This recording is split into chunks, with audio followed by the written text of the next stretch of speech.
Chapter 4. Chapter 4, I'm a little nervous about. It's about Mean Bean. So the boy on the bus who was not very nice. If you remember from chapter 3, Garth and AJ are on the bus together. And this boy named Mean Bean was not very nice to them, or another little girl that was on the bus that he tripped. So we'll see in this chapter what maybe we can find out more about this boy, Mean Bean. AJ's stop was before Garth's. Come on over tomorrow, Garth told his friend. As soon as AJ left, Garth moved up to the front of the bus to get away from the bean. What part of sit down don't you understand, Garth? Miss Victoria sounded pretty irritated. Sorry, the cage wouldn't fit in the seat, he said. What on earth is in there, anyway? Before Garth could answer, the bus stopped in front of his house. He pulled the blanket down around my cage and hurried down the steps. Mrs. Tugwell was waiting at the doorway of the house. She had wavy brown hair like her son. She had glasses and freckles like her son, too. She helped him set my cage up on the family room table. Garth's little brother Andy raced into the room. He had wavy brown hair, glasses, and freckles too. Mine, he shouted. Nope, he's mine, at least for the weekend, said Garth. Tell Andy all about Humphrey, Garth's mom said. He's a hamster, and you have to be nice to him, Garth explained. You got that right. I like ham, said Andy, rubbing his stomach. Yum, yum. I hopped onto my wheel to show Andy that a hamster wasn't anything like ham. Whee, ham go round, said Andy. Garth's mother brought in a plate of peanut butter and crackers. Oh, that smelled good. How was school? She asked. Okay, said Garth. But, Mom, could you say something to Bean's mom? He's mean to everybody on the bus. Martin Bean? Garth's mom sounded surprised. Why, he's always polite when I see him. Well, he's not polite any other time, Garth explained. He tripped a girl on the bus and called everybody names. That doesn't sound like Martin. What did the bus driver do? Nothing, Garth answered. Well, I think she should be the one to work things out, said Mrs. Tugwell. But you're friends with Mrs. Bean. I probably won't be if I complain about her son. Maybe if you were friendlier to him, he'd act nicer. Mom, Garth moaned. It's worth a try, his mom suggested. I had to squeak up. He's the meanest bean I've ever seen. Goodness, what's the matter with Humphrey? Asked Mrs. Tugwell. Maybe he doesn't like Marty either, Garth muttered. He's one smart guy. Shortly after Mr. Tugwell came home, Natalie arrived. She was the babysitter, but I didn't see any babies around for her to sit on. Garth wasn't a baby, Andy wasn't a baby, and certainly I was no baby. Natalie had black hair and wore a black shirt, black pants, and black shoes. She had glasses with black frames. Her lips were bright red. Order a pizza, said Garth's dad, handing Natalie some money. I got some videos for the guys to watch. Okay, said Natalie. Mind if I do my homework? As long as you get the boys in bed at 9, Mrs. Tugwell explained. Natalie glanced at my cage. What about that rat? I felt quite discouraged. I'd already been called a mouse and a ham that day. He's a hammer, Andy yelled. Oh, a hamster. How cute, said Natalie, leaning in toward my cage. Hi there, big boy. Whew, after a miserable week and a rough ride home, I suddenly felt a whole lot better. Later, the boys ate pizza and watched videos while Natalie read from a big, thick book. What's that? Said Andy, leaning over her shoulder. How come it doesn't have any pictures? College books don't have pictures. Andy wrinkled his nose. What's college? Natalie sighed. After you go to high school and graduate, if you want a good job like a doctor or a lawyer or a teacher, you have to go to college. I know that, Garth piped in. City College is right down the street. Mom took classes there last year. That's where I go, said Natalie. I'm studying psychology. The way she said it, that big word sounded like psychology. But the word on her book was spelled Psychologgy. I wrote it down in my notebook later. I hope that word is never on a spelling test. In psychology, you find out what's inside people's heads. The babysitter reached for Andy's head. Ooey gooey brain, said Garth. Don't go in my head, screamed Andy, leaping off the couch. Natalie laughed. Not like that. Psychology teaches you how people think. Do you know what I'm thinking? Andy shook his head. I'm thinking it's time for bed, Natalie said. 9 o'clock. The boys both groaned. Not yet, Garth protested. Andy folded his arms. You can't make me, he said firmly. Surprisingly, Natalie sat back and smiled. I guess you're right. I can't make you. Andy's eyes practically bugged out of his head. Huh?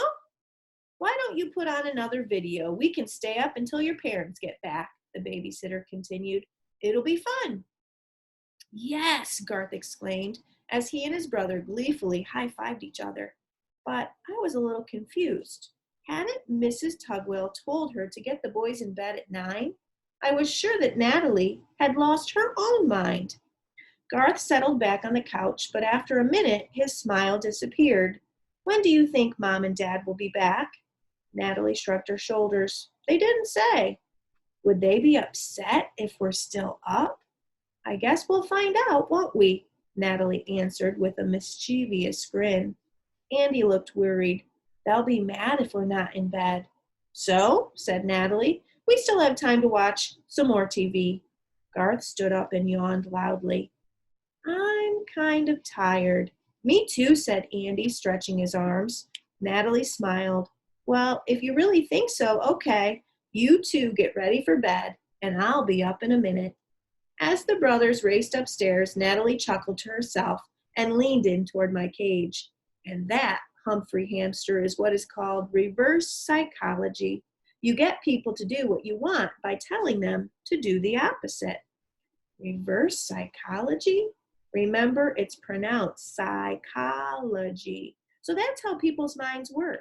Just tell them to do the opposite of what you want them to do.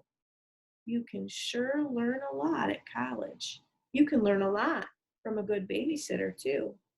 The next afternoon, AJ came over to Garth's house to play. Mrs. Tugwell took Andy out to buy new shoes. Mr. Tugwell was paying bills in the kitchen. The boys were alone with me in the family room. Humphrey needs some exercise, said AJ. Let's take him out. Okay, you can watch him while I clean his cage. AJ gently took me out while Garth put on gloves and began to clean my cage. Both boys chuckled when he got to my potty corner. Everyone does, but he did a good job of cleaning it. While he worked, they talked. Any chance your dad can drive us Monday morning? Asked Garth. AJ shook his head as he gently petted me. He has to leave for work real early. How about your dad? Garth shook his head. He always talks about how he had to walk to school and how lucky I am that I get to ride the bus. Why do you think the boys are trying to find a ride from their parents to and from school? Do you think it has anything to do with the mean bean? I know, AJ sighed and set me down on the table. Watch it, said Garth. He set a row of big, tall books all around the edge of the table. We don't want Humphrey to get away. Maybe he'll be sick on Monday, Garth suggested. Are you kidding? He's the healthiest guy at school. Man, if he wasn't so big, I'd really give it to him, said AJ, making a fist. Me too, Garth agreed. It wasn't hard to figure out that they were talking about big, mean Marty Bean. I don't know why Miss Victoria always takes his side, Garth said after a while. He knows how not to get caught. The boys were silent again until Garth said, Miranda was getting a drink at the fountain at recess and he came up and pushed her right out of the way. The thought of someone pushing Golden Miranda As almost perfect human being really ruffled my fur. Did she tell? Asked AJ. Yeah, he said he didn't do it, Garth explained. Said he wasn't anywhere near her. He said Kirk did it. Kirk almost got in trouble, so Miranda said it was all a mistake to get Kirk off the hook. Kirk the jerk? That's what Bean calls him, said Garth. He's got a name for everybody. That's why he doesn't have any friends. He stepped back and pulled off his rubber gloves. I think that's one clean cage. Great, I squeaked. But what are we going to do about the Bean? Bean's a pretty funny name, AJ said with a chuckle. Bean brain. Bean breath, said Garth. The boys started laughing. Bean bag. Bean jeans. Green bean. Mean bean. Hey, that rhymes. Mean green bean. Mrs. Brisbane would be proud to hear them rhyming. I liked hearing them laugh, however, I was worried. Bean had said something about a mouse trap. The mere mention of those contraptions made me shiver and quiver, and I didn't want to see anyone get tripped or pushed again. Ready to go back in, Humphrey Dumpty? Asked Garth. Yes, I squeaked, which for some reason made the boys howl with laughter again. Once I was back in the cage, the boys went up to play in Garth's room. That gave me time to think.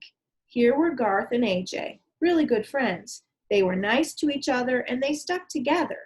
Marty Bean wasn't friendly to anybody, and he didn't have any friends. All my classmates liked Og, but when I offered to be his friend, he leaped at me in a very rude way. The business of friendship is not as easy as it sounds. I figured just before dozing off for a long afternoon nap. It was nice at Garth's house this weekend. And an announcer on TV said it was cold, cold, cold outside, so the Tugwells stayed inside. The family popped popcorn. Ooh, did that smell good. They watched TV and snuggled on the couch. As happy as I could have been, I worried about Monday's bus ride. What I needed was a plan and maybe a little psychology. Are you sure the little guy won't catch a cold? Asked Mrs. Tugwell as Garth was ready to leave for school on Monday. He's got a fur coat, and I'll cover him, Garth assured her. I was plunged into total darkness as he threw a blanket over my cage again. Bye, Ham, shouted Andy. Bye, Andy, I squeaked back. After all, a ham isn't the worst thing that a person can call you. Soon I heard the squeal of the bus brakes as it stopped in front of the Tugwells' house. All aboard, I heard Miss Victoria say. Find a seat. This cage is too big. Can I sit up here? Asked Garth. Do you see any empty seats up here? The bus driver replied. Get moving and keep moving. I was already queasy, just thinking about Bean. As Garth walked toward the back of the bus, looking for an empty seat, my cage swayed back and forth like a ship on a rough sea, which didn't help my stomach at all. Once we sat down, the bus started rolling. A block later, it abruptly stopped, and I slid across the floor of my cage. Ouch! All aboard, I heard Miss Victoria say. Find a seat, AJ. AJ walked back to our seat. Move over, he told Garth. I have to sit in the aisle, Garth replied. The cage won't fit in the seat. AJ crawled over Garth so he was close to the window. As he did, he bent down and whispered, Told you he'd be here. He's always here. As the bus lurched forward, my cage wobbled enough for the blanket to part so I could see a little. And what I saw was most unpleasant. Marty Bean sitting right next to us. Hey, Garth, is that your face or did somebody throw up on you? I could see the smirk on his face as he leaned in close, mere inches from my cage. Is that a cage, Bugwart, or is it your purse? Bean asked. He hooted at his own joke, even though it wasn't funny. It may have been cold outside, but I was getting pretty hot. Og might be unfriendly, but this Bean was even worse. I hadn't thought of Og all weekend. Now it all came back to me. The green skin, the repulsive grin, the way he had leaped up and scared me. I had taken it from the frog, but I wasn't going to take it from this big bully. This was the time to act. I quickly opened the lock that doesn't lock and took a deep breath before leaping onto Martin Bean's leg. "Stop being mean, Bean," I yelled at the top of my voice. It may have sounded like squeaking to him, but I made my point. "Eek!" Marty shouted. "It's on me, a mouse!" He threw his hands up in the air and screamed as I ran in circles on his leg. "Help me! Somebody help!" The faces around me were a blur as I was getting dizzy. As Marty continued to scream, the other kids began to laugh, softly at first, then louder and louder. "He's only a little hamster," I heard Garth say, as he scooped me up in his hands. "He wouldn't hurt a flea." I liked being called a he a lot more than being called an it. "It tried to bite me," Marty exclaimed. Everybody on the bus, including Beth and her first grade friends, laughed. "What's going on back there, Martin?" Miss Victoria called out as she slammed on the brakes. They threw a big rat on me." He was almost in tears. "A giant rat." "I think you better come up and sit behind me," the bus driver said. "Right now." She had the girls in the seat behind her move as Marty shuffled to the front of the bus. Garth put me back in my cage. "Thanks, Humphrey," he whispered.